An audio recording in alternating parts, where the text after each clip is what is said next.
वक्रतुण्ड महाकाय सूर्यकोटि समप्रभ निर्विघ्नं कुरु मे देव सर्वकार्येषु सर्वदा।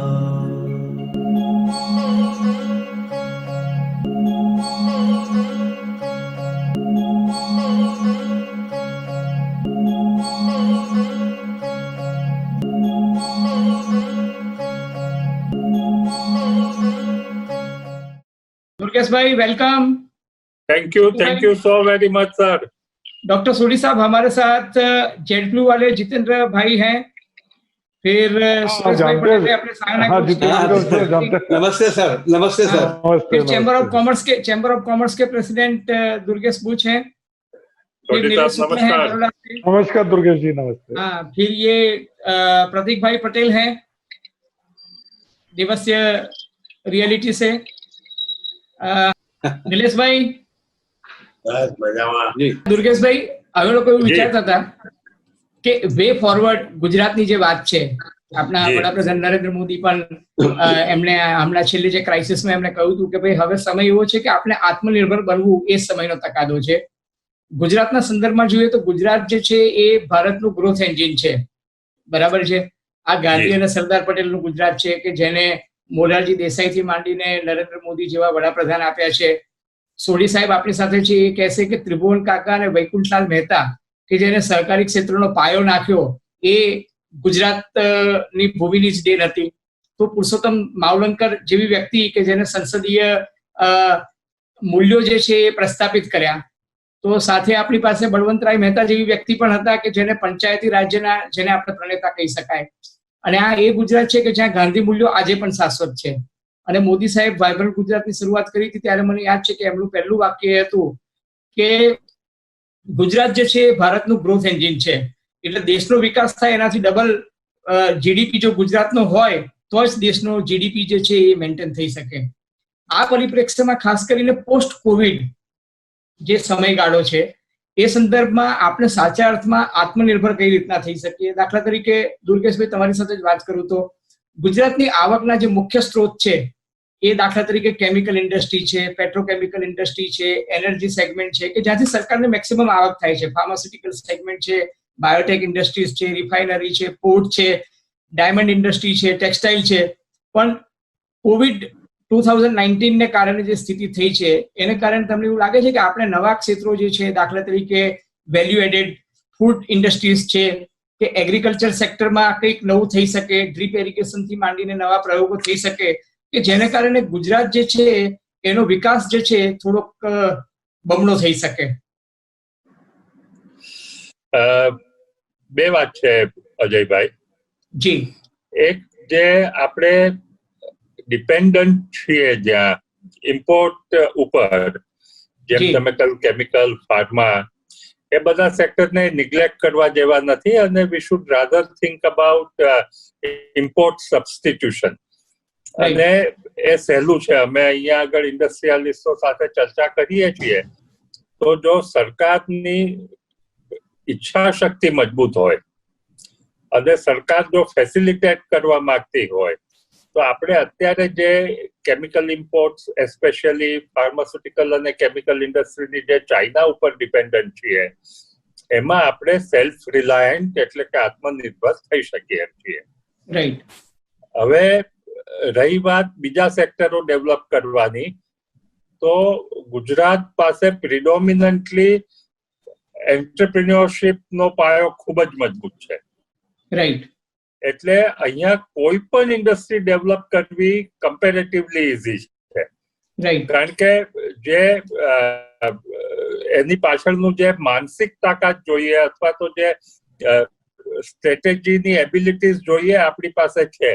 એટલે આપણે ગુજરાત તરીકે નવા સેક્ટરો જો ડેવલપ કરવા હોય તો સિવિલ એવિએશન છે, ડિફેન્સ એરોસ્પેસ છે, ફૂડ એન્ડ એગ્રીકલ્ચર છે, એન્જિનિયરિંગ અને પ્રોસેસ ઇક્વિપમેન્ટ્સ છે, રિટેલ છે, જેમ્સ એન્ડ જ્વેલરી છે, ટુરિઝમ અને હોસ્પિટાલિટી છે, એજ્યુકેશન છે, ઓટોમેટિવ્સ છે, ઇન્ડસ્ટ્રીયલ મેન્યુફેક્ચરિંગ છે, ટ્રાન્સપોર્ટ અને લોજિસ્ટિક છે। કારણ કે આપણો દિલ્હી મુંબઈ ઇન્ડસ્ટ્રીયલ કોરિડોરનો 40% હિસ્સો ગુજરાતમાંથી પસાર થવાનો. એટલે આ સંજોગોમાં ગુજરાત માટે કદાચ આ ચેલેન્જ એક તક તરીકે આવી છે. એટલે 2020 ની શરૂઆત આમ જુઓ તો સ્લોડાઉન થી થઈ હતી. ગ્લોબલ સ્લોડાઉન હતો ને બધી ઇન્ડસ્ટ્રી ને બધી ઇકોનોમીની જેમ ઇન્ડિયન ઇકોનોમી અને ઇન્ટર્ન ગુજરાતની ઇકોનોમી પણ એનાથી પ્રભાવિત થયેલી હતી. એ પછી તો માર્ચ મહિનો આવ્યો ને પહેલા જનતા કર્ફ્યુ ને પછી લોકડાઉન 1, 2, 3, 4 અને પછી હવે આપણે છીએ અનલોક 1, અનલોક 2 અને ઓગસ્ટ મહિનામાં આપણે અનલોક 3 પણ આવશે.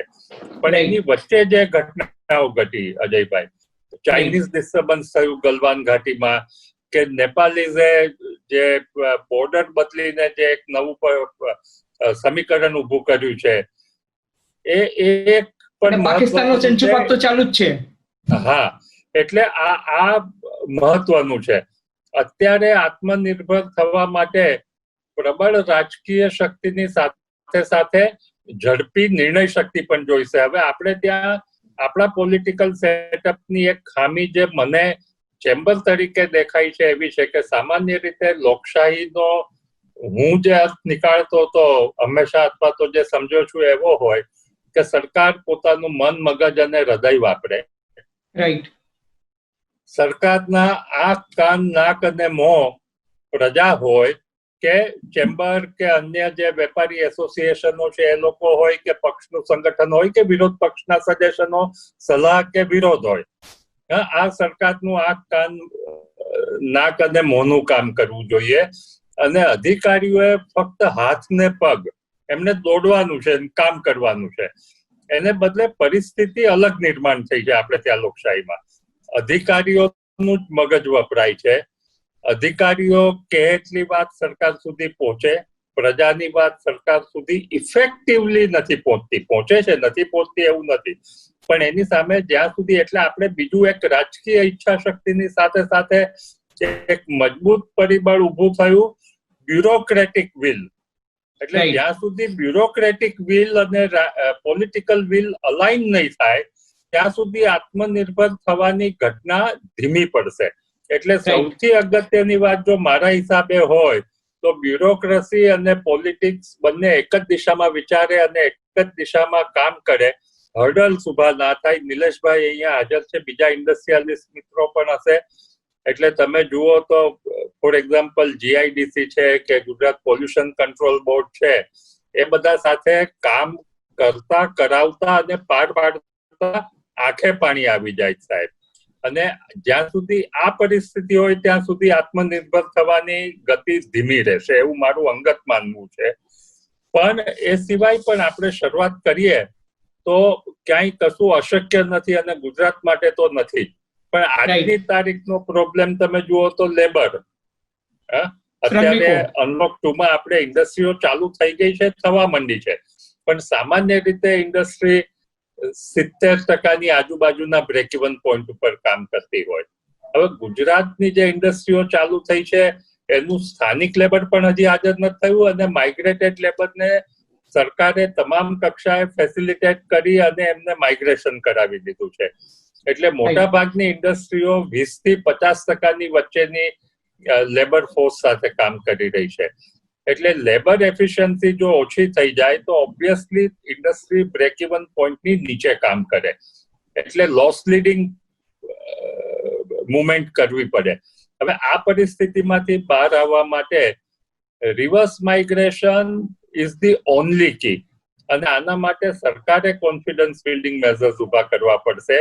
આપણું લેબર કે જે બિહાર, છત્તીસગઢ, ઓડિશા, યુપી, મધ્યપ્રદેશ એ બધી જગ્યાએથી જે આવ્યું હતું ને પાછું જતું રહ્યું છે, એમને આપણે પાછા લાવવા પડશે. ઓલ્ટરનેટિવલી આપણે ગુજરાતમાં સિમિલર સ્કિલ ધરાવતો સ્કિલ્ડ લેબર ઉભો કરવો પડશે. પણ આ મુશ્કેલ કાર્ય છે, કારણ કે ગુજરાતની પોતાની એક આગવી રીતભાત છે, આગવું કલ્ચર છે. અહીંયા આગળનું લેબર અમુક જ પ્રકારના લેબર જોબ કરવા ટેવાયેલું છે. એટલે રિયલ એસ્ટેટ જેવા સેક્ટરમાં ચાલી જાય કે બીજા અન્ય કોઈ સેક્ટરમાં ચાલી જાય, પણ જ્યાં આગળ ઓડ સર્કમસ્ટન્સીસમાં કામ કરવાનું આવે છે ત્યાં ગુજરાતના લેબરની સરખામણીએ બીજા રાજ્યનું લેબર વધુ પ્રોડક્ટિવિટી આપે છે, વધુ એફિશિયન્સી આપે છે, એટલે ઇન્ડસ્ટ્રી એના ઉપર રિલાયન્ટ છે.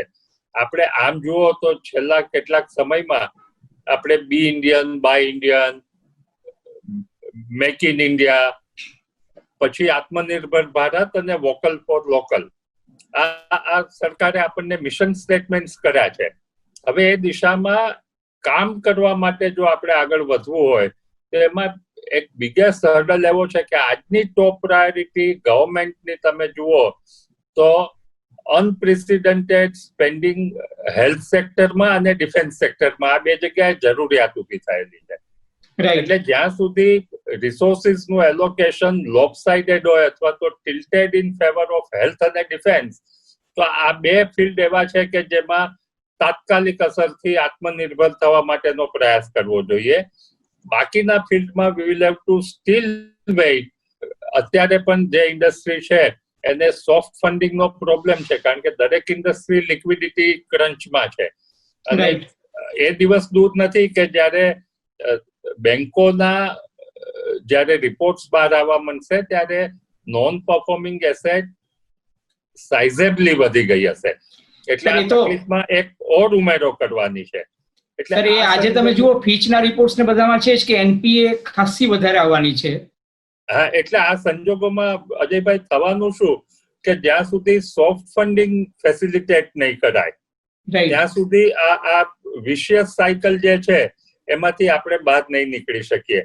અમે હમણાં જ એક વેબિનાર કર્યો હતો કે જેમ આપણે કોમન એફ્લુએન્ટ ટ્રીટમેન્ટ પ્લાન્ટ છે એવી રીતે કોમન બોઇલર, જ્યાં આગળ સ્ટીમની જરૂર હોય પ્રોડક્શન પ્રોસેસમાં, તો જો ક્લસ્ટર બનાવીને કોમન બોઇલર ફેસિલિટી જો એસ્ટેટમાં ઊભી કરવામાં આવે તો એ બધી ઇન્ડસ્ટ્રીઓને, કારણ કે જ્યાં જ્યાં કોમન એફ્લુએન્ટ ટ્રીટમેન્ટ પ્લાન્ટ થયા છે ત્યાં આગળ ફંક્શનિંગ સુધર્યું છે, એફિશિયન્સી પણ વધી છે.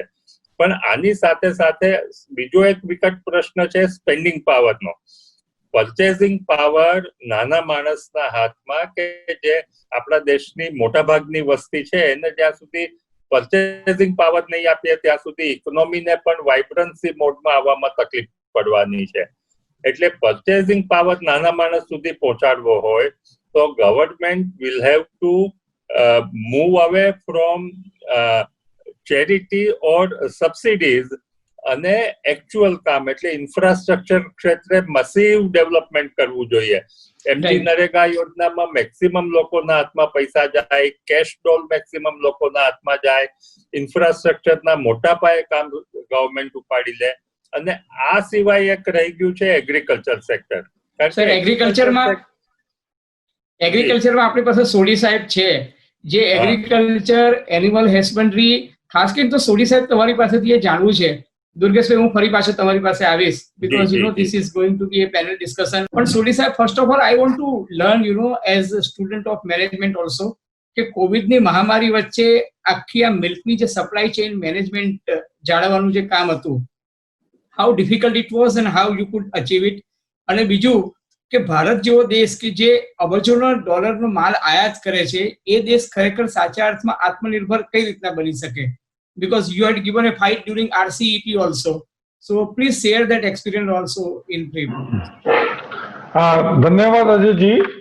एंड दुर्गेश जी ने बहुत अच्छा पूरा इन्वायरमेंट के बारे में, इंडस्ट्री इन्वायरमेंट के बारे में बताया गुजरात के, और क्या अपॉर्चुनिटीज है, क्या डिफिकल्टी है.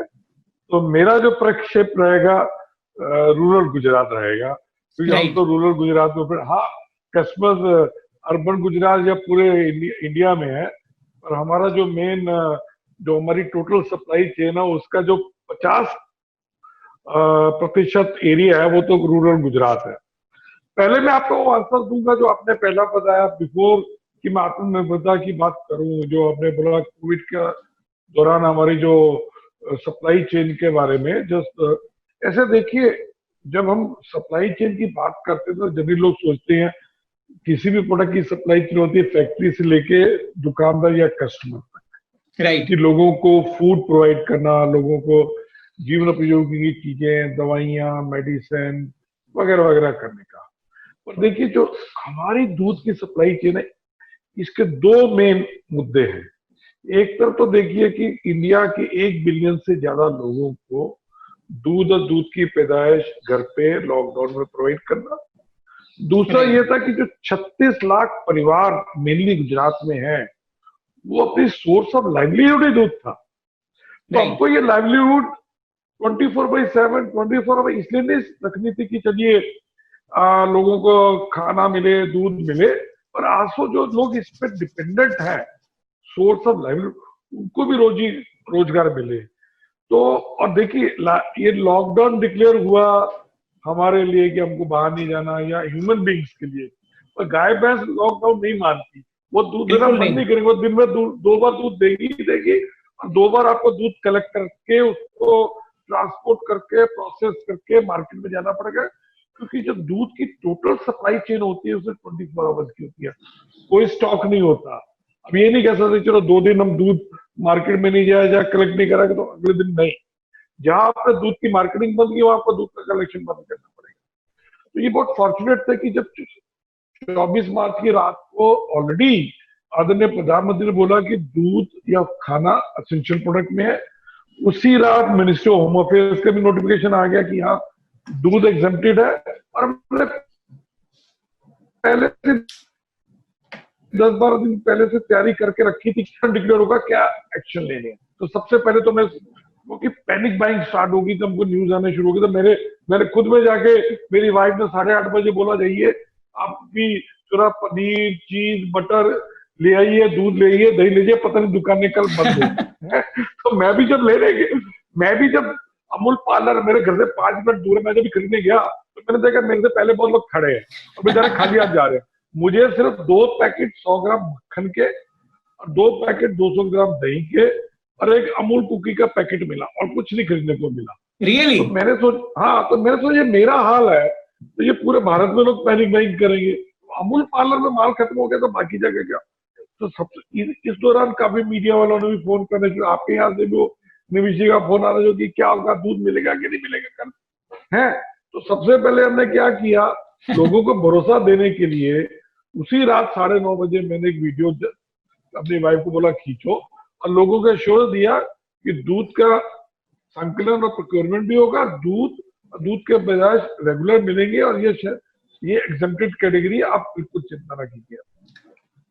और मैं बताऊं कि पूरी सप्लाई चेन 36 लाख किसान है, 18,600 हमारे विलेजेस में मंडली हैं जो मिल्क कलेक्शन करती हैं, हमारे 400 चिलिंग सेंटर्स हैं, 84 डेयरी प्लांट्स हैं, तकरीबन 5,000 टैंकर्स हैं दूध के, फिर 10,000 ट्रक्स के जो दूध लेके मार्केट में जाते हैं, और तकरीबन 10 लाख दुकानों पे हमारा दूध के पैसे।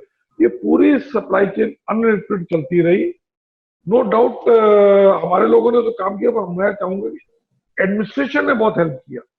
हम 25 तारीख को हमारे को अप्रोच करने के बजाय सामने से लोगों के फोन आ गया, राइट फ्रॉम दिल्ली से, मिनिस्ट्री होम अफेयर्स, वहां से डिफरेंट चीफ मिनिस्टर्स के ऑफिस से या चीफ सेक्रेटरी की, अमूल को अपना दूध का प्रोक्योरमेंट और मार्केटिंग बंद नहीं करनी, आपको जो मदद चाहिए हम देंगे। तो बिना किसी दिक्कत के चलता रहा। और मैं जैसे दुर्गेश जी बता रहे थे, मैं जो इकोनॉमी की बात करूं गुजरात की, हमारे पास क्या दूध तो हम जितना लेते थे, पर जो छोटे छोटे दुकानदार बंद, मिठाई की शॉप बंद होगी, आइसक्रीम वाले बंद हो गए, छोटी छोटी डेयरियां बंद होगी, तो हमारे पास तकरीबन 17% मतलब 40 से 45 लाख लीटर दूध ज्यादा आना शुरू हो गया। तो अगर मैं आंकड़ा दूं, 100 दिन का लॉकडाउन 1, 2, 3 जो भी आपने बताया, अगर देखें, हमने तकरीबन 13,000 करोड़ रुपया कैश रूरल गुजरात की इकोनॉमी में रखा लोगों के हाथ में, ताकि वो उससे अपना जो भी खरीदे और पूरी इकोनॉमी चले। उस 13,000 करोड़ में तकरीबन 1,600 करोड़ का एक्स्ट्रा हमने दिए। और दूध का ना तो भाव हमने कम किया किसान का, जबकि दूध ज्यादा था, ना कस्टमर को दूध के पैदाशी। तो ये सप्लाई चेन चलेगी, सबका सहयोग था, सबको हमने कम्युनिकेट किया टाइमली, सबको इंसेंटिव्स भी दिए। हमने 20 से 40% लेबर के, ट्रांसपोर्टर के, डिस्ट्रीब्यूटर्स के, सबके वेजेस वगैरह बढ़ा दिए, ताकि लोग रिस्क ले रहे हैं, काम पे आ रहे हैं, इवन हमारे जो डेयरी में काम करने वर्कर्स का सहयोग मिला तो वो करा। अभी आज अजय जी आत्मनिर्भरता की बात करें सर, ये केस स्टडी है सर। मतलब ये हमने पूरा बनाया है ऐसा कि ये आप सभी लोग ये पढ़ते थे बॉम्बे से, दिल्ली से, गुवाहाटी से, इस लॉकडाउन में बाकी चीज की दिक्कत थी पर अमूल प्रोडक्ट्स की दिक्कत नहीं, क्योंकि हमने जो पहली अपनी जो योजना बनाई थी वो हमने 17 मार्च को बना ली थी कि हमको क्या करना, और वो चला।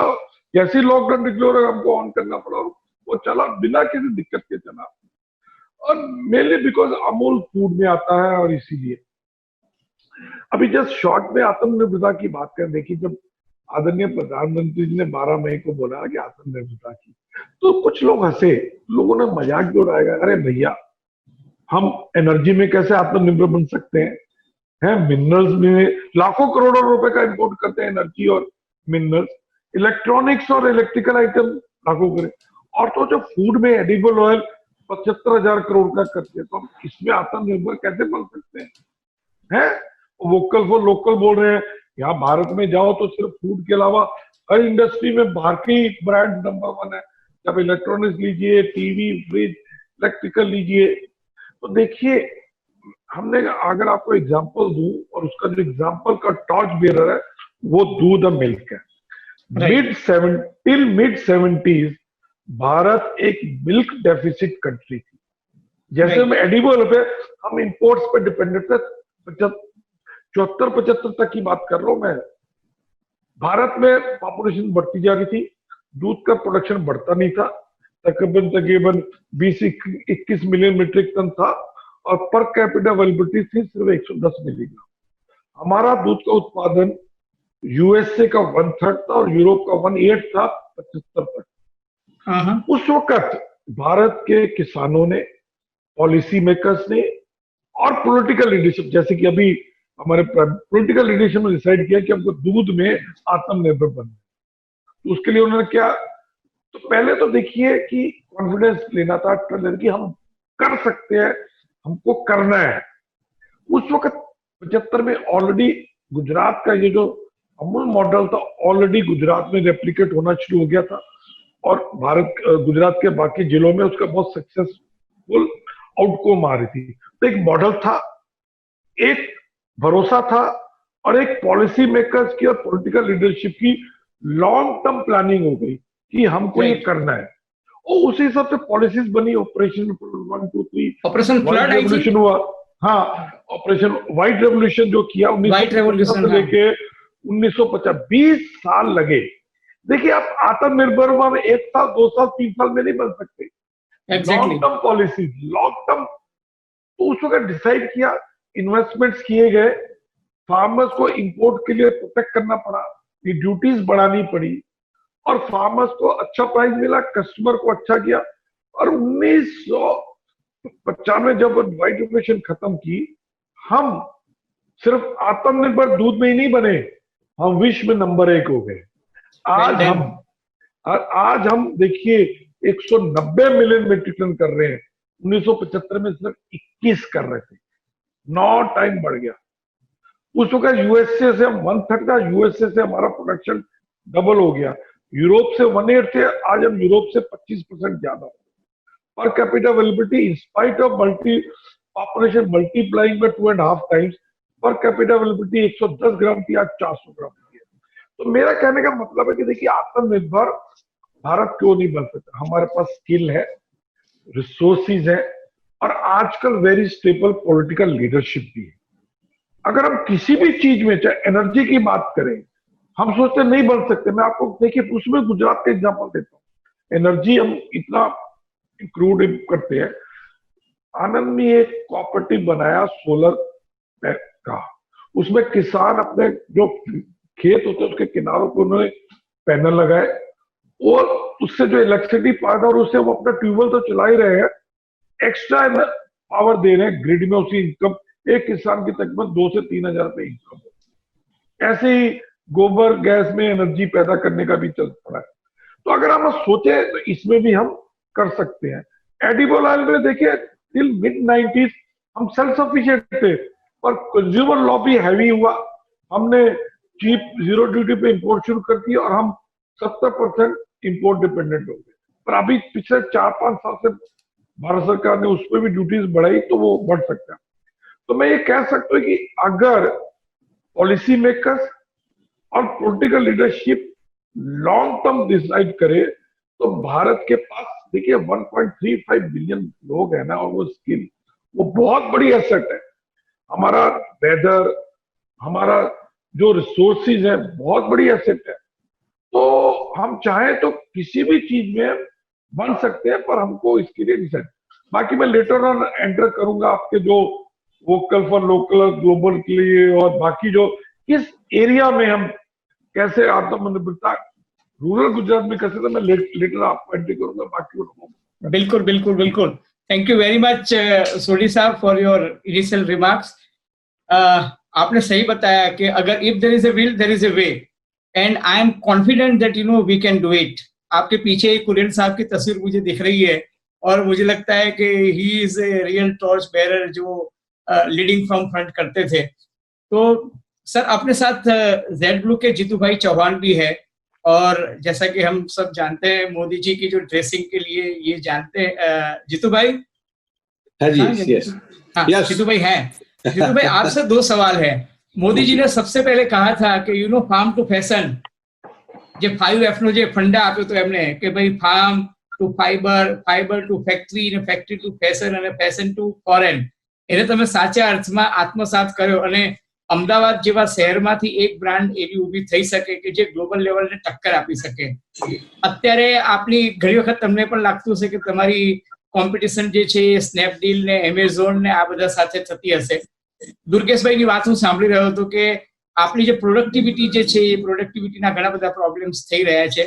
તમને શું લાગે છે આવનારા દિવસોમાં આત્મનિર્ભરના સંદર્ભમાં જોવા જઈએ તો રિટેલર્સની શું પોઝિશન રહેશે અને how Gujarat can you know so way forward કઈ રીતના સારું થઈ શકે? હા યસ, સૌથી પહેલા તો સૌને નમસ્કાર। અજયભાઈ, આત્મનિર્ભરની વાત આપણે કરી એ પહેલા હું એક બે વાત કરીશ કે જેમ અમૂલની જે સ્ટોરી છે લોકડાઉન પીરિયડની, એના કરતા પણ એકદમ વિરુદ્ધ સ્ટોરી રિટેલ બિઝનેસની છે, રાઈટ?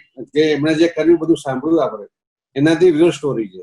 હવે આત્મનિર્ભરની વાત કરીશું તો એમ કહી શકાય કે ટેક્સટાઇલમાં અમારે જેટલી પણ મોટી બ્રાન્ડ છે, ઇન્ડિયાની કોઈ પણ મોટી બ્રાન્ડ છે, તે લોકો મેક્સિમમ એને બોટમ વેરમાં ચાઇનાનો માલ વધારે વાપરે છે અને એક્સેસરીઝમાં આખું ઇન્ડિયા લગભગ મેક્સિમમ ચાઇના ઉપર નિર્ભર। પણ છેલ્લા 1.5 મહિનાથી જ્યાંથી લોકડાઉન ખુલ્યું, અહીંયા તો 18મી મેથી ખુલ્યું અને બોમ્બેમાં ખુલે લગભગ 15 દિવસ થયા, બધાએ એવો નિર્ણય કર્યો છે કે આપણે ફેબ્રિક બને એટલું મેક્સિમમ આ બધાને કન્ટેનર આવી જાય છે એ આવી જવા, પણ બાકી હવે મેક્સિમમ ફેબ્રિક આપણે ઇન્ડિયન વાપરીશું। એસેસરીઝ પણ અહીંયા ડેવલપ કરીશું, લુધિયાના ને બધે સારી એસેસરીઝ થાય છે।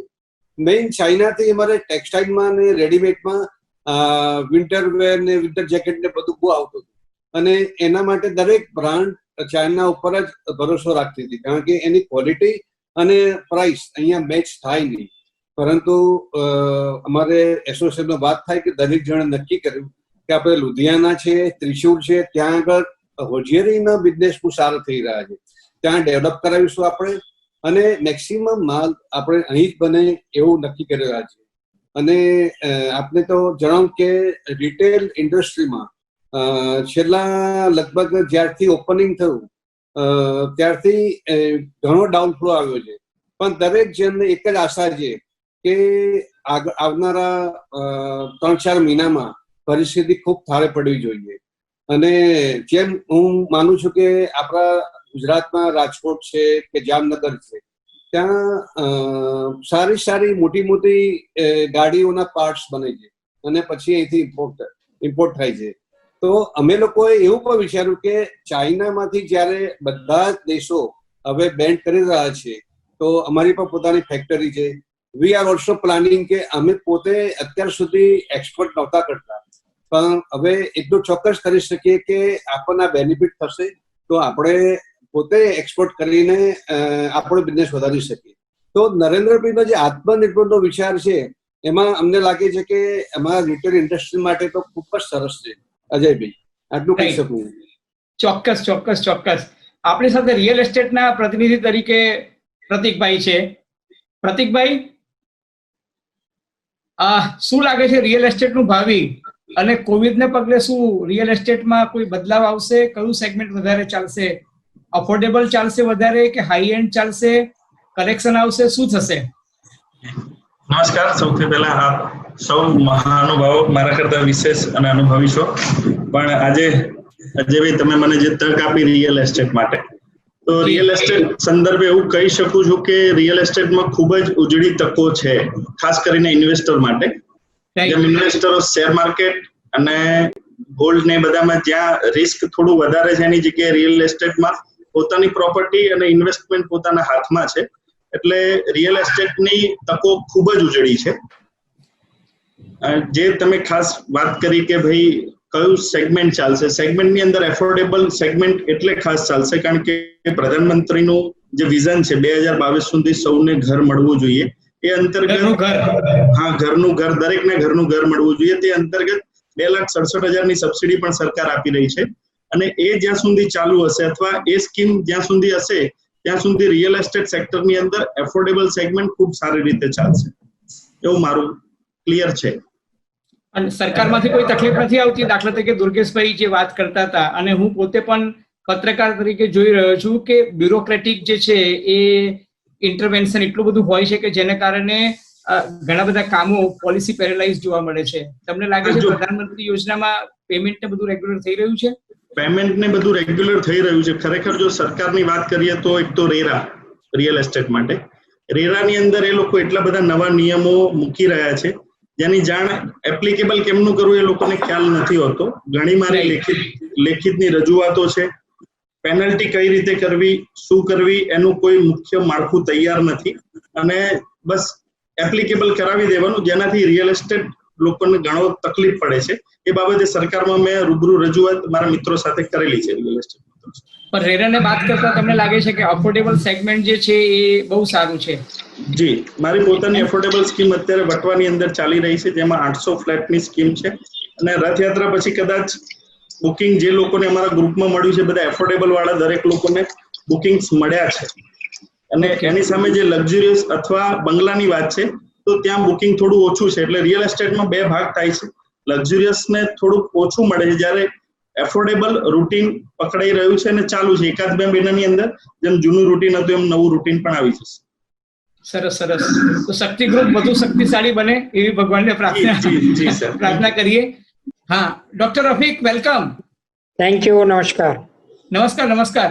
ડોક્ટર રફીક જે છે SIHM જે છે state institute of hotel management જે છે એના મેનેજિંગ ડિરેક્ટર છે અને હોટલ મેનેજમેન્ટ અને સર્વિસ ઇન્ડસ્ટ્રીઝના ક્ષેત્રે એમણે ગુજરાતમાં એમની ઇન્સ્ટિટ્યૂટ જે છે એને બહુ જ પાયોનિયર કામ કર્યું છે.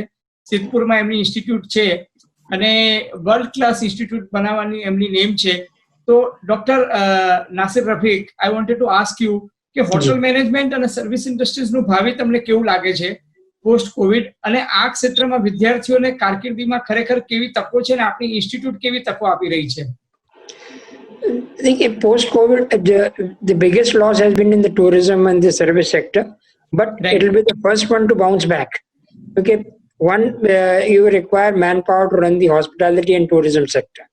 Right. So whatever job losses have been there, they will bounce back, and I'm sure we will get back to 100% placement as far as jobs are concerned. हम लोग located हैं rural area में, and therefore we are rural economy सबसे ज़्यादा vibrant होने वाली है because it is going to give you maximum job opportunities, which is the biggest problem. I think we are working with the local communities and starting skill development, upskilling program for the rural community. So if you take Sidhpur, Mount Abu Road, the Vapi tak, there are more than 1,000 restaurants on the highway. So these are the people who will employ people from the local area. So we are upskilling and reskilling these people who are on temporary or contractual jobs to get back into the jobs. Plus high-end jobs, new hotels coming up in Gujarat, For instance, there is one in Leela Palace, then there is a Taj Hotel, then there is the Marriott Hotel opening up, and there is an ITC Hotel. These are all 300, 200 room properties. They would require at least 600, 700 people. There are 5-6 institutes in the state which will contribute through their executive level trainees and employment at that level. So we are going to be the providers of jobs in the service sector, including hospitality, logistics, transportation, retail banking, and so on. So I see no problem for people joining this sector, and they should be able to get employment at many levels. Right. Thank you very much, sir. Nilesh Bhai is with us. Nilesh Bhai, SME અને MSME એના future વિશે તમને શું લાગે છે? કારણ કે એ એક એવું સેગમેન્ટ છે કે દુર્ગેશ ભાઈએ શરૂઆત ઓપનિંગ રિમાર્કમાં પણ કહ્યું કે જે લેબરનું જે માઇગ્રેશન થયું એના કારણે ઘણા બધા પ્રોબ્લેમ થયા અને SME અને MSME સેગમેન્ટ જે છે એને સૌથી વધુ માર પડ્યો છે. તમને શું લાગે છે એ બાઉન્સિંગ બેક થશે? નમસ્કાર ટુ એવરીવન. ખાસ કરીને મારો જે આપનો અત્યારનો જે સબ્જેક્ટ છે કે વે ફોરવર્ડેડ ટુ ગુજરાત અને જે આપ SME ને રિલેટેડ જે વાત કરી મારા પ્રમુખશ્રીએ તો કહ્યું જ, પણ હું તમને ઇન્ડિયા SME ના એક યોદ્ધા તરીકે એટલું કહું કે આજે આપણે આ પરિસ્થિતિમાં ફક્ત ને ફક્ત SME ની પ્રોડક્ટ ને વધુ વ્યાપ વધે અને વધુ ઇઝીલી એને માર્કેટમાં ઇઝીલી આપણે એનું માર્કેટિંગ કરી શકીએ એ એક પેટર્નની બહુ ખાસ જરૂર છે. હું સોધી સાહેબને અને દુર્ગેશભાઈને એટલું જ કહેવા માંગુ કે આપણે જેમ જોઈએ છે કે અત્યારે જે રીતે SME કે નાનો ઇન્ડસ્ટ્રીઝ કે એન્ડ પ્રોડક્ટ વાળો સૌથી જો પાછળ પડે છે તો ફક્ત માર્કેટિંગ કોસ્ટને લીધે, રાઈટ, લોજિસ્ટિક કોસ્ટને લીધે. એની ત્રીજી એની રીચ જે છે એને પહોંચવાની જે એની જ્યાં કક્ષા છે એમાં એની મર્યાદા બહુ ટૂંકી આવી જાય છે. તો જો ફિલિંગ ધ ગેપ જે છે સરકાર પાસે, હું તો આજે એક જ વાત કરું છું કે સૌથી અગત્યનું જે છે કે MSME ની પાસે જેમ કે સર્વિસ ઇન્ડસ્ટ્રીઝ ને એન્સિલરી યુનિટો છે એને છોડીને જે એન્ડ પ્રોડક્ટો જેટલા લોકો કરે છે એને, જેમ કે અત્યારે MSME ડિપાર્ટમેન્ટ સેન્ટ્રલ ગવર્મેન્ટે એક પોર્ટલ બનાવ્યું માર્કેટિંગ માટે અને એનાથી ઘણી રાહત અને ફાયદો થઈ રહ્યો છે. સિમિલરલી તમે અત્યારે જે આપણે કહ્યું એમ કે અત્યારના આ કોવિડ પછીની પોઝિશનમાં જે મોટી કંપનીઓ અને મોટા પગારદારો એ બધામાં જે તકલીફ પડી છે એવી SME ની અંદર પણ જે 3 મહિનાથી જે પ્રોડક્શન નથી થયું અથવા તો એને રો મટીરિયલ નથી મળ્યું એ પરિસ્થિતિમાં જે એ લોકોને તકલીફો પડી, પણ હું એટલું ચોક્કસ કહું છું કે એ લોકો ધીરે ધીરે બહાર નીકળી આવ્યા છે. હવે સોલ્યુશન એક જ મારા મગજમાં છે જે હું આપને કહું કે જે વોકલ ફોર લોકલ ની વાત છે અથવા તો આપણે જે ઇમ્પોર્ટ સબસ્ટિટ્યુટ આઇટમ ની વાતો કરીએ છીએ, it's a long term thing. Short term અત્યારે હું તમને કહી દઉં કે કોઈ પણ વસ્તુ રો મટીરિયલ થી લઈને સ્પેર પાર્ટ થી લઈને કે ઇવન કોઈ પણ બાબતને જો આપણે બંધ કરીએ તો નુકસાન સીધું આપણા દેશને ને આપણી ઇકોનોમીને થઈ શકે એવું બહુ સ્પષ્ટ દેખાય છે. તો આની અંદર અત્યારે જે આ પહેલા પણ અમે 2-3 વખત મોકો મળ્યો ત્યારે અમે સેન્ટ્રલ ગવર્મેન્ટના વેબિનારમાં સ્ટેટ ગવર્મેન્ટમાં પણ કહ્યું અને આપના માધ્યમથી આને ખાસ કહેવા જેવું છે કે આપણે ત્યાં જે સ્ટાર્ટઅપના સેન્ટરો છે, જે સ્ટાર્ટઅપના સેન્ટરો આજે 65 થી વધારે સેન્ટરો છે જે 165 થી વધુ કરી રહેવાનું પ્રયોજન છે ગુજરાત ગવર્મેન્ટનું. એ સ્ટાર્ટઅપના સેન્ટરોમાં વિદ્યાર્થીઓ અને એકેડેમિશિયનો ભેગા થઈને નવી જે આઇટમો ડેવલપ કરે છે એની જગ્યાએ જો એને ઇમ્પોર્ટ સબસ્ટિટ્યુટ આઇટમ કે આજે જેમ અત્યારે જ હમણાં કહ્યું કે આપણે જે આઇટમો જે ડેવલપ કરવી છે તો એ આઇટમો ને અહીંયા કેવી રીતે ડેવલપ કરવી, તો એના માટેની એકેડેમિકલી સ્કિલ અને લેબોરેટરી અને વર્કફોર્સ એ જો વિદ્યાર્થીઓને મળે અને જો ઇન્ડસ્ટ્રી જેને જેમાં રસ છે એનો જો એને ફાઇનાન્સ આપીને ત્યાં એ સેટઅપ ચાલુ કરે તો હું તમને કહું કે આખી દુનિયામાં આ મોડેલ થઈ રહ્યા છે કે બધા રિસર્ચ સેન્ટરોને બદલે આવી રીતે જ પ્રોડક્ટ કારણ કે અત્યારના દરેક વેપારી, ખાસ દુર્ગેશભાઈ પણ કહેશે કે પોતાની હાડમારી, પોતાની તકલીફ, પોતાની મુશ્કેલી, પોતાની અત્યારની પડેલી આ પરિસ્થિતિમાંથી બહાર આવવા પોતાને સાચવે છે. નવી આઈટમ ડેવલપ કરવી, નવી પ્રોડક્ટ કરવું કે નવું એ ઊભું કરવું એ એના માટે ઘણી મોટી ચેલેન્જ છે. પણ જો આ થઈ જાય તો ઇમિડિયેટ એને આપણે કરી શકીએ. અને બીજું એક છે કે જે કોસ્ટ સૌથી વધારે આવે છે આજે પણ, તો એ આપણા માટે લોજિસ્ટિકની કોસ્ટ એ સૌથી મોટો માર છે. આજે હું તમને કહું કે આપણી પાસે રેલવેની વ્યવસ્થા છે, બસની વ્યવસ્થા છે. તમે જો બહુ શાંતિથી એક વખત જો વિચારીએ, अगर मैं सोडी साहब से एक बात कहूं कि अगर आप बहुत शांति से सोचो कि हम लोग प्राइवेट की जगह अगर गवर्नमेंट एयर ट्रैफिक का अगर कोई ऐसा अरेंजमेंट कर दे इन अ वेरी नॉमिनल रेट और रीजनेबल रेट, तो मैं गारंटी के साथ बोलता हूं कि छोटी छोटी आइटम, एफएमसीजी आइटम या तो इवन जेटब्लू ની જે વાત કરીએ કે એ ટાઈપના બધા જ લોકો પોતે અત્યારે આના માટે સારું કામ કરી શકે. તો આવા નાના મોટા ઘણા બધા એ છે. આઉટસોર્સિંગ ની જે વાત છે એને આપણે બઢાવો આપવો પડશે. આઉટસોર્સિંગ જે છે અત્યારે આપણી પાસે એ જે છે એને, કારણ કે એક વસ્તુ બહુ સ્પષ્ટ છે કે અત્યારની પરિસ્થિતિમાં આપણે જો ટુરિઝમ જે છે, આપણા મિનિસ્ટર શ્રી જોડાવાના છે, તો સૌથી મોટી પરિસ્થિતિ તો એ છે કે સૌથી મોટો જો માર જો અત્યારે હોય અને બેઠા થવામાં પણ તકલીફ હોય તો એ ટુરિઝમ, હોટલ, રેસ્ટોરન્ટ અને ટ્રાવેલને છે. તો આની અંદર પણ ક્યાંક કોઈક મોડલ અથવા તો એમને બેઠા થવાનું જો બનાવે તો એ બહુ જ જરૂરી છે.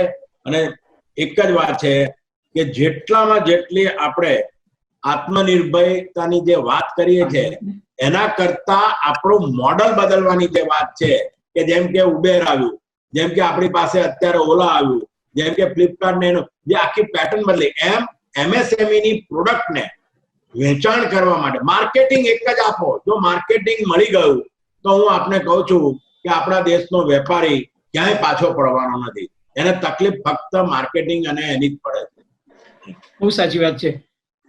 દુર્ગેશભાઈ, તમે જે શરૂઆતમાં વાત કરી એની સાથે સંપૂર્ણ સંમત થઉં છું કે ઘણી વખત પોલિસી ડિસિઝન લેવાય છે પણ બ્યુરોક્રેટિક હર્ડલની અંદર અટવાઈ જાય છે. પણ સાચા અર્થમાં જો આત્મનિર્ભર થવું હોય તો આવા કયા કયા બીજા હર્ડલ્સ છે કે જેને આપણે દૂર કરી શકીએ? અને ગુજરાત જે છે, જે તમે શરૂઆતમાં ઓપનિંગ કોમેન્ટમાં પણ કહી રહ્યા હતા કે એન્જિનિયરિંગ જે છે, ફૂડ ઇન્ડસ્ટ્રીઝ છે, સપ્લાય ચેઇન મેનેજમેન્ટ છે, એવા કયા કયા વિસ્તાર છે કે જ્યાં ગુજરાતે હવે ફોકસ કરવાની જરૂર છે વે ફોરવર્ડ? સાહેબ, એક સૌથી અગત્યની વાત, ગુજરાતની જે ડોમિનન્ટ ઇન્ડસ્ટ્રી છે વન્સ અગેન ફાર્માસ્યુટિકલ, કેમિકલ્સ અને ટેક્સટાઇલ છે. રાઈટ. હવે આ ઇન્ડસ્ટ્રીઓમાં આપણી જે નેશનલ પોલ્યુશન પોલિસી છે અને આપણા જે એક્ટિવ એનજીઓસ છે એના કારણે ઘણી અડચણો ઊભી થઈ રહી છે. અને અહીંયા આગળ ધેર ઇઝ અ કી કે ચાઇનામાં રેગ્યુલેટરી પ્રોવિઝન જે ઇન્ડિયન કેમિકલ કે ફાર્માસ્યુટિકલ ઇન્ડસ્ટ્રીને નડે છે, ચાઇનાને નથી નડતા, ચાઇનાના ઇન્ડસ્ટ્રીયાલિસ્ટને નથી નડતા. આપણે ત્યાં જે ટેક્સટાઇલ માટેની પોલિસી છે આપણા પડોશી દેશ બાંગ્લાદેશની સાથે કમ્પેર કરો તો વિલ રિયલાઇઝ કે બાંગ્લાદેશમાં ટેક્સટાઇલ પોલિસી સો ફેવરેબલ, એટલે Bangladesh is emerging as one of the very big exporter અને ઇન્ડિયા કેનોટ કોમ્પીટ બાંગ્લાદેશ. હવે આપણે કેટલાક લિમિટેશન છે, WTO રિજાઇમની સાથે આપણે અલાઇન થવાનું છે, એટલે આપણે અમુક જગ્યાએ એન્ટી ડમ્પિંગ ડ્યુટી કે બીજા કોઈ મિકેનિઝમનો ઉપયોગ નથી કરી શકતા. પણ અમે જે ચર્ચા કરતા હતા એમાં વાત એક એવી ઉભરીને આવે છે કે જ્યાં જ્યાં ઇમ્પોર્ટ સબસ્ટિટ્યુશનની વાત હોય ત્યાં આગળ ક્લસ્ટર ડેવલપમેન્ટ જો સરકાર નક્કી કરે કે જ્યાં આગળ દાખલા તરીકે ડીપસી ડિસ્ચાર્જની ફેસિલિટી સરકાર ઉભી કરે ને 10-15 વર્ષના લોંગ ટર્મમાં એ ઇન્ડસ્ટ્રી પાસેથી રિકવર કરી લે, ધેર ઇઝ નો ઇશ્યુ. ઇન્ડસ્ટ્રીને કઈ મફત નથી જોઈતું, પણ ઇનિશિયલ જે કેપિટલ ઇન્ટેન્સિવ પ્રોજેક્ટો જે હોય એમાં જો ગવર્મેન્ટ ઇન્ટરવીન કરે અને એમાં જો ગવર્મેન્ટ આવે તો એનાથી એક રાહત એવી થશે કે ઇમ્પોર્ટ સબસ્ટિટ્યુશનને એક એડવાન્ટેજ મળશે. બીજી ઇમિડિયેટ વસ્તુ આવે આપણી લેન્ડ અને પાવર.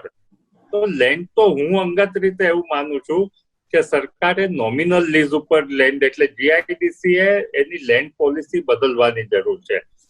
જીઆઈડીસી જે માર્કેટ વેલ્યુ ઉપર લેન્ડ આપે છે એને લીધે જમીન ખૂબ જ મોંઘી પડે છે.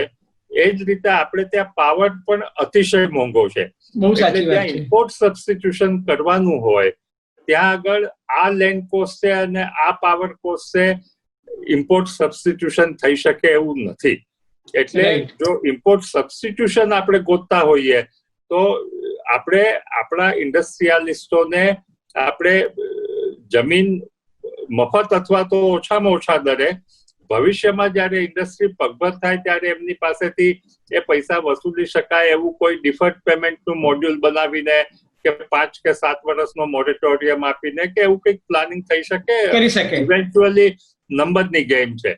બીજી એક અગત્યની વાત મને જે લાગે છે એ સાહેબ એવી છે કે જે નિલેશભાઈએ પણ વાત કરી કે નાના માણસો, નાના વેપારીઓ, નાના ટ્રેડરો, તો આને હું મોબાઈલ ઇન્ડસ્ટ્રીમાંથી ઇન્સ્પિરેશન લઈને આપણે સિમ કાર્ડ મોટામાંથી સ્મોલમાંથી માઇક્રો, હવે માઇક્રોમાંથી નેનો થયા છે, પણ આપણું ઇન્ડસ્ટ્રીયલ ક્લાસિફિકેશન અને પોલિસી ફ્રેમવર્ક હજી નેનો ઇન્ડસ્ટ્રી કે નેનો ટ્રેડ નામની કેટેગરી નથી ધરાવતું.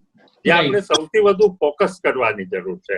ના પણ દુર્ગેશભાઈ, તમે જે વાતની શરૂઆત કરી હતી ને એમાં હું સોઢી સાહેબને ઇન્ટરવ્યુ કરવાનું કહીશ કે સોઢી સાહેબ જે દુર્ગેશભાઈ જે વાત કરતા હતા વેલ્યુ એડિશન, મને યાદ છે કે મોદી સાહેબે ઊંઝામાં એક વાત કહ્યું હતું કે ઈસબગુલ જે પ્રોડક્ટ જે છે એ વિશ્વમાં સૌથી વધારે ઊંઝામાં થાય છે, પણ એ જ વસ્તુને જો તમે વેલ્યુ એડિટ કરો, અને મને યાદ છે કે તમે આઈસ્ક્રીમ ડેવલપ કરી હતી.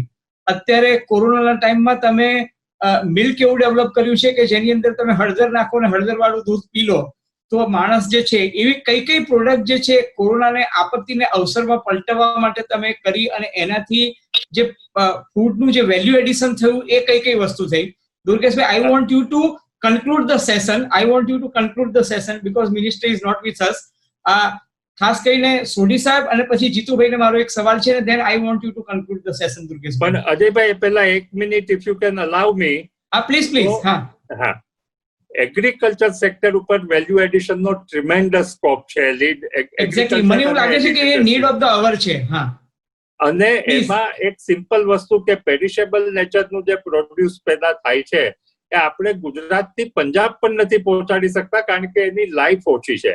તો જો રેફ્રિજરેટેડ ટ્રેન્સ કે રેફ્રિજરેટેડ વેનની મૂવમેન્ટ જો ચાલુ કરવામાં આવે, plus cold storage, specialise cold storage for specialise products અને શેલ્ફ લાઈફ એની વધારવામાં આવે, back by strong large food processing units, તો જે પેરિશેબલ નેચરની વસ્તુ છે એમાં વેલ્યુ એડિશન પણ થશે અને એની લાઈફ પણ વધશે. તો આનાથી ખેડૂતોને ભાવ પણ સારા મળશે.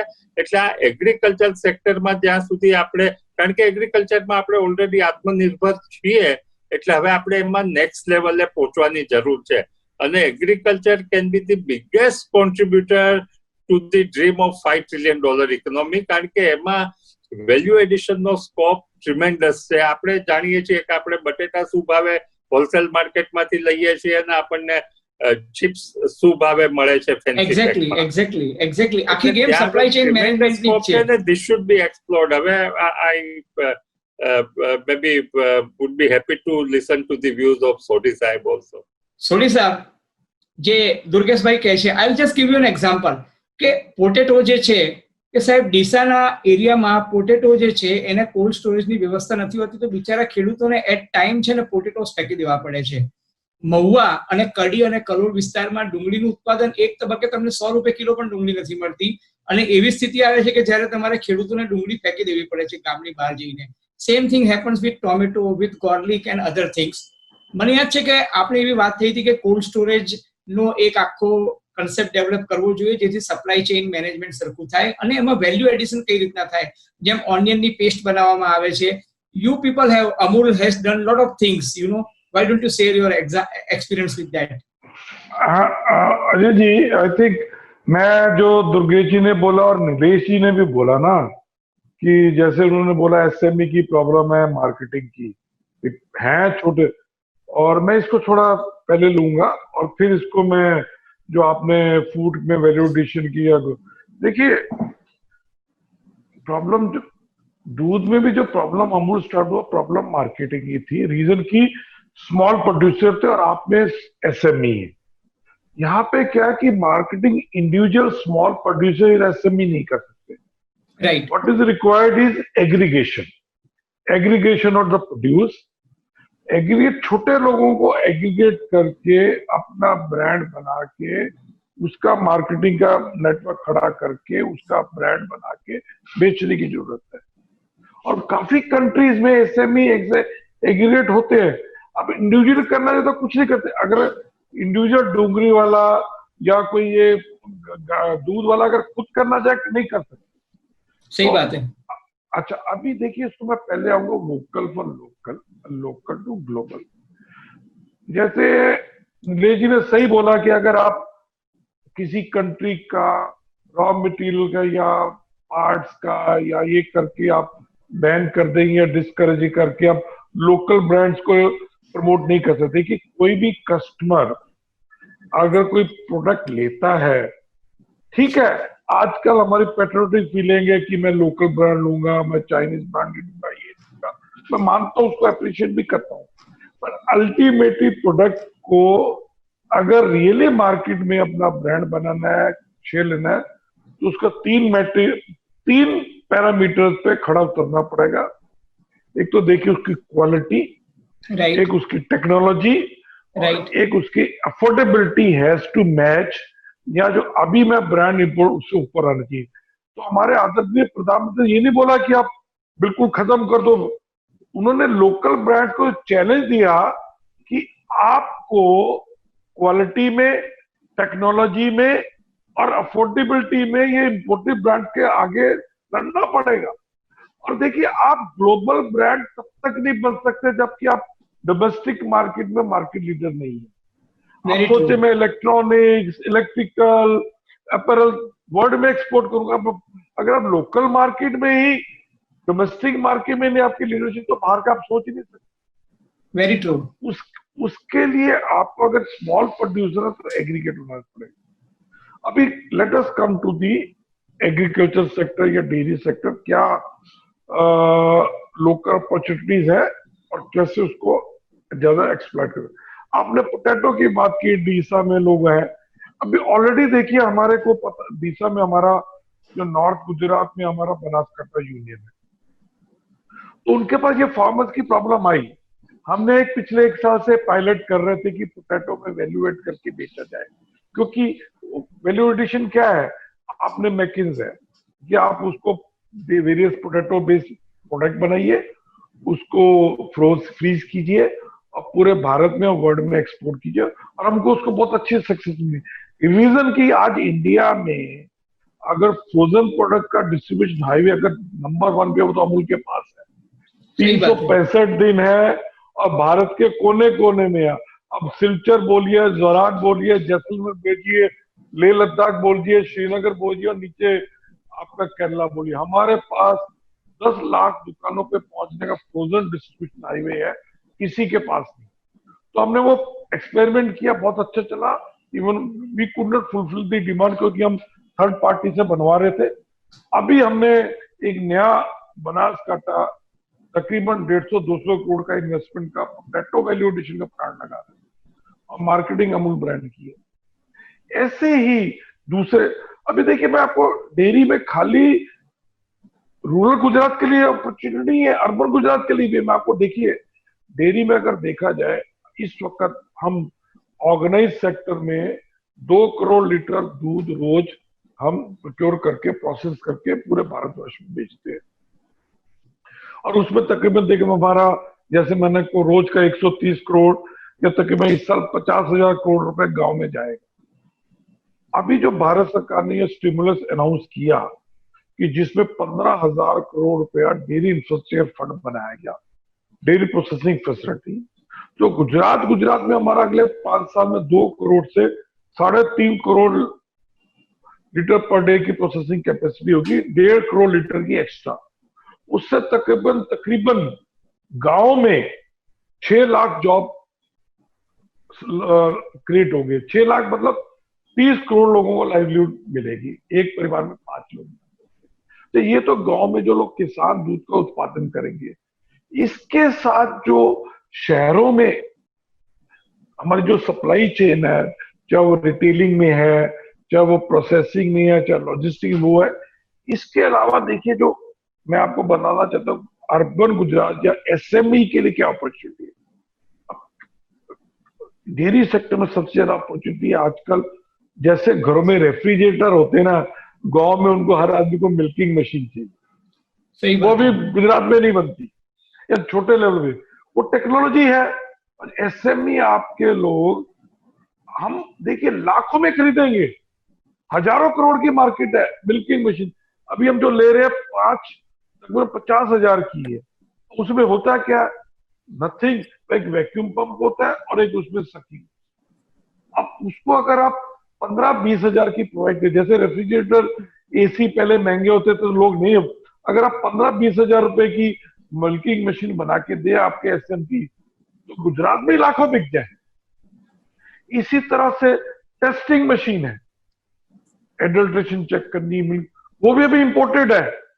अब उसमें लोकल फॉर लोकल कीजिए ना, वो टेक्नोलॉजी अब उसमें कुछ नहीं है, अब भारत में बनाइए, आपको बाहर जाने की जरूरत नहीं है। गुजरात में, भारत में ही हजारों करोड़ की मार्केट हम ही दे देंगे, कम से कम 1,000 करोड़ की टेस्टिंग मशीन हमको एक गांव में लगानी है। इसी तरीके से आपको हीट डिटेक्शन किट है, वो फॉरेन से आती है, वो भारत में बनाई है। सेक्स सीमेंट की टेक्नोलॉजी है, प्रोसेसिंग प्लांट है। मतलब आप सिर्फ डेयरी में ही देखें ना, कम से कम मैं बता रहा हूँ 20 से 30 हजार करोड़ की अपॉर्चुनिटी है एमएसएमई सेक्टर में करने की। हमको क्या है कि एग्रीगेशन करना, टेक्नोलॉजी लगाना, ठीक है, और उसको मार्केटिंग करना। ये आपको अमूल मॉडल आपके सामने है, आप अपना ही कोई संस्था बनाए जो एग्रीगेट करे टेक्नोलॉजी, और अफोर्डेबिलिटी चाहिए। देखिए, वो भी मांगे, आप इंपोर्ट करेंगे और वो सस्ता होगा तो कोई आप भारत सरकार को बोलेंगे कि नहीं आप मत कीजिए, भारत में उनको महंगी टेक्नोलॉजी और नॉट सो तो कुछ चलेगा ही नहीं। राइट। अपॉर्चुनिटी है, ओनली थिंग इज कि हमको उसको एक्सप्लॉइट करना पड़ेगा। और फिर अगेन बोलूंगा, टेक्नोलॉजी, क्वालिटी, अफोर्डेबिलिटी होगी तो ही हम वोकल से लोकल बनेंगे और लोकल टू ग्लोबल बनेंगे। आई थिंक जो सोडी साहब कह रहे हैं must be music to mister Durgesh Buch and Nilesh Shukla, क्योंकि आई थिंक दिस आइडियाज के 30,000 करोड़ का मार्केट सिर्फ गुजरात में है और हम उसको एक्सप्लॉइट नहीं कर सकते हैं। मतलब फॉर एग्जांपल जैसे मिसाल दी उन्होंने टेस्टिंग मशीन से लेकर रेफ्रिजरेटर की, I think Gujarat can do it and I am sure that we can. Doctor Nasir के लिए मैं एक इनपुट दूंगा sir.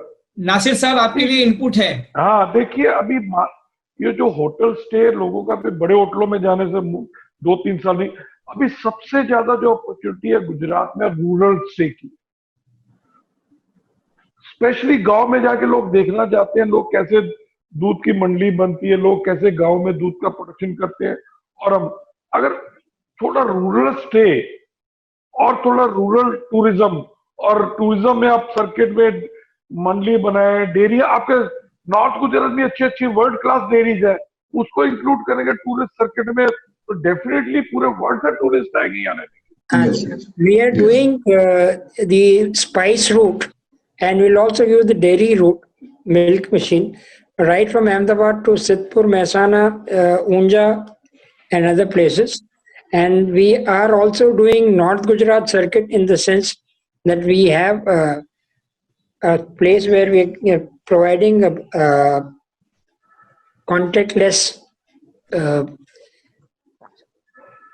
food service industry, plus setting up a small exhibition or kiosk for isabgol, dairy product, and some kind of patola ka jo wo hota hai looms that we are going to display in the place in Sidhpur. So we are designing the spice food along with the dairy and thing, and the dairy was not included as a part. Now we will definitely include that. And in the year 2021, we are doing the World Agricultural Day International Conference at our place, which will include all the ideas that have been generated today, and hopefully will take. We will be able to be self-sufficient in many areas, as every panelist has said so. Thank you, Dr. Nasir. Thank you. Last thing, Jitubhai, I would like to share one experience with you. Last year, year before last, when I had gone to London, है ને, તો ઘર માટે, relatives માટે, સુરેશભાઈ ને વસંતની બધા માટે મને થયું કે કંઈક ખરીદવા જવું. તો હું પ્રાઇમાર્કમાં ખરીદવા ગયો, જે રિઝનેબલ સ્ટોર છે લંડનનો. તો ત્યાં બધી બ્રાન્ડ ખરીદીને છેલ્લે, દુર્ગેશભાઈ તમે નહીં માનો કે એમાં છેલ્લે બ્રાન્ડિંગ નીકળ્યું મેડ ઇન ઇન્ડિયા, હે ને. તો મને થયું કે સર લંડનમાં આવીને આપણે વસ્તુ જે ખરીદીએ છીએ એ મેડ ઇન ઇન્ડિયા છે. એટલે મેં એને પૂછ્યું કે કેમ મેડ ઇન ઇન્ડિયા? તો એને એવું કહ્યું કે સર ઇન્ડિયન ગુડ્સ જે છે એ ક્વોલિટી વાઇઝ બહુ સારું છે ને અમે બલ્કમાં ઇન્ડિયામાં આ ડિઝાઇન અહીં કરીએ છીએ પણ ત્યાંથી કરાવીએ છીએ. સર લાસ્ટ યર જુલાઈમાં ગયો ને તો એ બધી જ વસ્તુઓ મેડ ઇન બાંગ્લાદેશ હતી. તો મને ખરેખર જીતુભાઈ બહુ દુઃખ થયું કે જે મેડ ઇન ઇન્ડિયા હતું ત્યારે એમ જરા ફકર થતો હતો ને હવે આ મેડ ઇન બાંગ્લાદેશ કેમ થયું? તો એને મને સ્ટોર્સ મેનેજર જે ઇન્ડિયન હતો એને મને એવું કહ્યું કે સર ઇન્ડિયન્સની પ્રોડક્ટિવિટી બહુ જ ઓછી છે. ચાઇનીઝ લેબરર જે છે, જે દુર્ગેશભાઈએ શરૂઆતમાં વાત કરી, એક દિવસના 27 શર્ટ્સ બનાવે છે, બાંગ્લાદેશી 22 બનાવે છે, જ્યારે ઇન્ડિયન જે છે એ 7 થી 8 થી વધારે બનાવતો નથી. અને આપણા કંપની લો, લેબર લોઝ એવા છે કે જેને કારણે પ્રોડક્ટિવિટીનું આઉટપુટ પણ નથી આવતું. જીતુભાઈ કંઈક કહો એના પર, પ્રકાશ પાડો. બહુ સરસ વાત કરી તમે. સૌથી પહેલા તો એક ઓપોર્ચ્યુનિટીની વાત કરું કે 2 લાખ લીટર દૂધમાંથી 3.5 લાખ કરોડ લીટર બનાવી 2 કરોડ લીટરમાંથી 3.5 કરોડ લીટર દૂધ બનાવી રહ્યા છીએ નાવ. તો I got inspiration for my business also. Sodhi sir, thank you very much. I inspired by you today. He has inspired us today like anything, huh? Sodhi sir, you should be a motivator speaker. Really, I mean it. मुझे लगता है मैं क्या कर डालूं, बस आपको सुन के बहुत मजा आया. અને અજયભાઈ બહુ સાચી વાત છે. બાંગ્લાદેશમાં હું આપને કહું કે ઇવન અહીંની કેટલી બધી બ્રાન્ડ સારી છે, જે કોઈ પણ બ્રાન્ડ, મદુરાની મોટી બ્રાન્ડ લો કે રેમંડની બ્રાન્ડ લો, કોઈ પણ બ્રાન્ડ, એ પોતાનો કેટલો બધો માલ બાંગ્લાદેશ બનાવી રહ્યા છે. બિકોઝ સબ ચીપ લેબર અને શું કરે છે, ચાઇનાથી ફેબ્રિક મંગાવે અને બાંગ્લાદેશ ઉતરે એટલે એક તો એમને કોઈ પણ પ્રકારનો ટેક્સ ના લાગે, ડ્યુટી ના લાગે, એટલે ત્યાં ફેબ્રિકનો પણ ટેક્સ બચી જાય. અને બાંગ્લાદેશથી અહીંયા આવે છે ત્યારે પણ ડ્યુટી નથી લાગતી. એટલે એટલી બધી એમને ચીપ પડે છે પ્રોડક્ટ કે સાહેબ અનબિલીવેબલ. જો આ બધા સુધારા કરવામાં આવે ને અહીંયા, અને તો ચોક્કસ ઇન્ડિયામાં એટલું બધું સરસ પ્રોડક્શન થાય કે આના માટે વાત પણ કરી હતી. આપ તદ્દન સાચી વાત કરો. તમારા વતી ચેમ્બરને કહું કે મોટા સાહેબને ને અહીંના સાહેબને રજૂઆત કરે કે આત્મનિર્ભર બનવું હોય તો ખાટલે ખોળ ક્યાં છે. એમની વાત પરથી જ, દુર્ગેશભાઈની વાત પરથી જ મેં ઉદાહરણ લીધું બાંગ્લાદેશની પ્રોડક્ટિવિટીની વાત. અને દુર્ગેશભાઈ આપ 1-2 મિનિટમાં હવે કન્ક્લુડ કરો. જી અજયભાઈ, એક તો આજનું આ સેશન ઘણા અર્થમાં યુનિક છે, પણ મારે જે અગત્યની વાત કહેવી છે, સરકારના સારા ઇનિશિયેટિવ પ્રત્યે પણ આપણે ધ્યાન દેવું જોઈએ. MSME કમિશનરે એક નવો ઇનિશિયેટિવ ચાલુ કર્યો છે કે એ લોકો એક્સપાયર થઈ ગયેલા પેટર્ન્સ ને ડિઝાઇન્સ જે છે એ હવે પબ્લિકને કોમન પ્લેટફોર્મ ઉપર અવેલેબલ કરાવે છે. એટલે એ લાઈન ઓફ પ્રોડક્ટમાં જેને એન્ટ્રી લેવી હોય એ લોકો આસાનીથી લઈ શકે, અને આ પણ એક આત્મનિર્ભરની દિશાનું પગલું છે. બીજી અગત્યની વાત એવી છે કે રાજકીય મજબૂત ઈચ્છા શક્તિ કેન્દ્રમાં અને રાજ્યમાં બંને જગ્યાએ છે.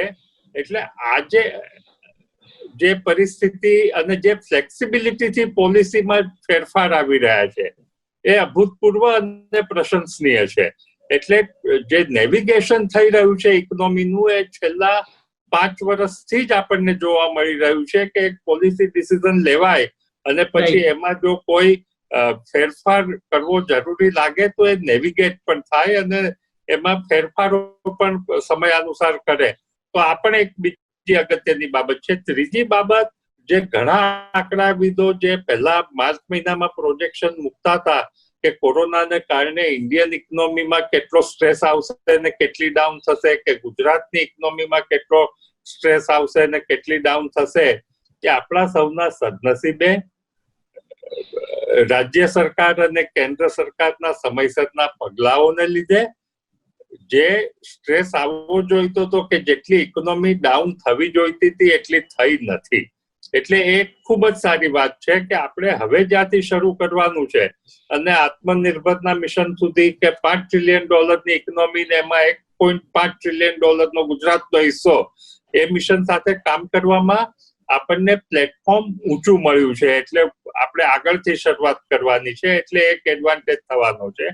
સરકાર થોડીક પોલિસીઓ અનુકૂળ બનાવે અને ઇકોનોમી ઓફ સ્કેલ કઈ રીતે લેવાય. આપણે ત્યાં શું છે, ખૂબ જ નાના નાના હોલ્ડિંગ અને એને લીધે સ્કેલની ઇકોનોમી નથી મળતી, એને લીધે પ્રોડક્શન કોસ્ટ ઊંચી આવે છે. પ્લસ આપણે જે ઇનપુટ્સ છે, ડીઝલ, પાવર, એની કિંમત એટલી બધી ઊંચી છે કે જેને લીધે પ્રોડક્શન કોસ્ટ આપોઆપ ઊંચી આવે છે. અને પછી ક્લાઇમેટ કે એફિશિયન્સીના ઇસ્યુઝ, એટલે એ પ્રોડક્શન કોસ્ટને વધુ એક વખત ઊંચાઈ તરફ ધક્કો મારે છે. એટલે આ જો પ્રોબ્લેમોને જો આપણે ટેકલ કરી શકીએ સમયસર, અને મને વિશ્વાસ છે કે આપણે બધા સાથે મળીને, કારણ કે આ કોવિડ કાળે જે સૌથી મોટો ફાયદો આપણને કરાવી આપ્યો છે કે આપણને વિચારતા કરી દીધા છે, આપણને વાત કરતા કરી દીધા છે, આપણને ચર્ચા કરતા, આવા અને આટલી સંખ્યામાં અને આ ગુણવત્તાના વેબિનારો આપણે ક્યારેય જોયા જ નતા. ટેકનોલોજી તો હતી. એટલે સર, પણ એક જ પ્લેટફોર્મ પર એક ક્વોલિટી ડિસ્કશન થાય, જેમાં સોઢી સાહેબ પણ હોય, જીતુભાઈ પણ હોય, દુર્ગેશભાઈ પણ હોય, નિલેશભાઈ પણ હોય, પ્રતિકભાઈ હોય, સુરેશભાઈ હોય અને ડોક્ટર નાસિર રફીક પણ હોય, અને એક પેનલિસ્ટ બીજા પેનલિસ્ટને આટલા સરસ સજેશન પણ આપતા હોય, અને બહુ જ નિખાલસતાથી જે આપણે વાત કરી.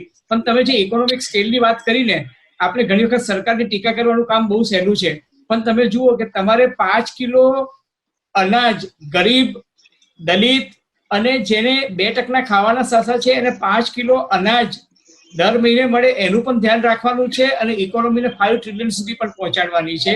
આ સ્કેલ વચ્ચે જયારે કામ કરવાનું હોય 135 કરોડની વસ્તી વચ્ચે, તો એ ઘણી વખત ડિફિકલ્ટ થાય છે. અને બીજું, જેમ જીતુભાઈએ કહ્યું કે પોલિસીના પણ ઇસ્યુઝ છે, ટેક્સ સ્ટ્રક્ચરના પણ ઇસ્યુઝ છે, પ્રોડક્શન ક્વોલિટી પ્રોડક્શનની પ્રાઇસિંગ જે છે એ પણ બહુ વધી જાય છે. પણ આજનું સૌથી સારું મોટિવેશનલ વાત જે છે એ મને ડોક્ટર સોઢીની લાગી, કે એ જો પોતે સાહેબ એમના ધર્મપત્ની એમને પહેલા દિવસે જો લાઈનમાં ના ઉભા રાખ્યા હોત ને, પ્રોડક્ટ ના મળી હોય તો એ મારા બેનને પણ પ્રણામ. આપ સૌ અમારી સાથે ઉપસ્થિત રહ્યા, એટલે નવ ગુજરાત પરિવાર વતી, સુરેશભાઈ વતી. હા સુરેશભાઈ, એક વાક્ય. આજે આપણે ચર્ચા કરી અને જે તારણ કાઢ્યું, એમાં મારા હિસાબે તારણ એવું નીકળે કે આને તમે નવ ગુજરાતનો સમય કહી શકો. અરે વાહ, અરે વાહ.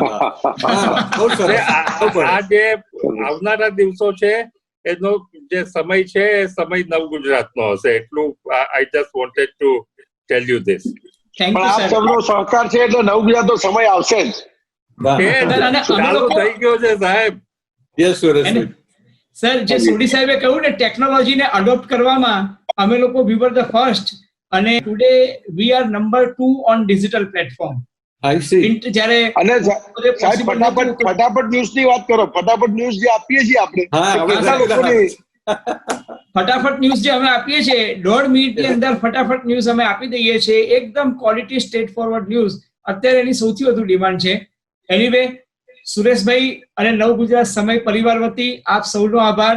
ડોક્ટર સોઢી, ડોક્ટર દુર્ગેશ બુચ, નિલેશભાઈ, ડોક્ટર નાસિર રફીક, જીતુભાઈ, પ્રતિકભાઈ, અને આપ સૌનો ખૂબ ખૂબ આભાર. ધન્યવાદ. Thank you very much once again. Thank you. નમસ્તે સર. Thank you.